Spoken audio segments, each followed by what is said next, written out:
Hi everyone, it's Lisa. Today I'm actually featuring two different stamp sets, Seasonably Scattered and 4 Feathers. Let me show you how I created this one. You're going to begin with a half a sheet of baked brown sugar cardstock. This measures 8.5 by 5.5. Then I used a piece of crumb cake measuring 4 3/4 by 3, a piece of very vanilla cardstock measuring 4.5 by 2 3/4, and then a strip for the bottom. So I used 1 inch by 4 3/4 for this. The stamping is going to be done on the very vanilla piece. I've mounted the thanks from the Seasonably Scattered stamp set. And I'm going to begin with the pumpkin pie ink. Because the stamp is so large, I prefer to ink it face up. Now, the next step is actually with a wet stamp. I'm going to use baked brown sugar and a sponge dauber. I'm using the dauber to pick up baked brown sugar ink. And I'm going to start by daubing color on the outside of my image. Now, I like to rub off on my scratch paper before I reload to make sure that I'm not taking any of that pumpkin pie color and transferring it to my ink pad. And I found this works really well. And I'm just going to go around the image. There we go. The next thing is what I call the Darth Vader technique. You're going to give your stamp a good huff to re-moisten the ink, and then you're going to stamp. Bigger stamps need a little bit more love, so you're going to have to press to make sure that you trace out the design of your image. And there you have it. Isn't that pretty? And really easy to do.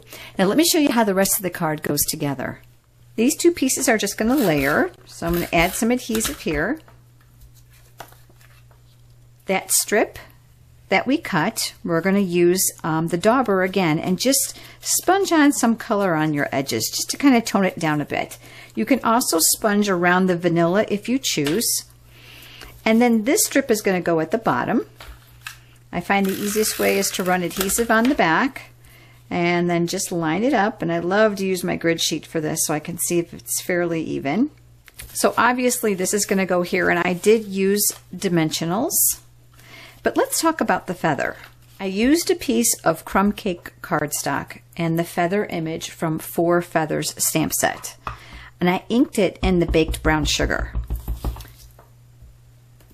I also took a piece of champagne glimmer paper and the coordinating feather framelits. And I love these. There's only 2 in the set, but that's all you need because the images in the stamp set are both sizes, but just different types of feathers. Now I'm going to run these through the Big Shot on my magnetic platform. So here's one, and here's the other. Isn't that pretty? Now, if you find that the images of your cardstock are a little bit too hard for you as far as color is concerned, you can still use that dauber and go back over it and create a little bit of depth around the edges.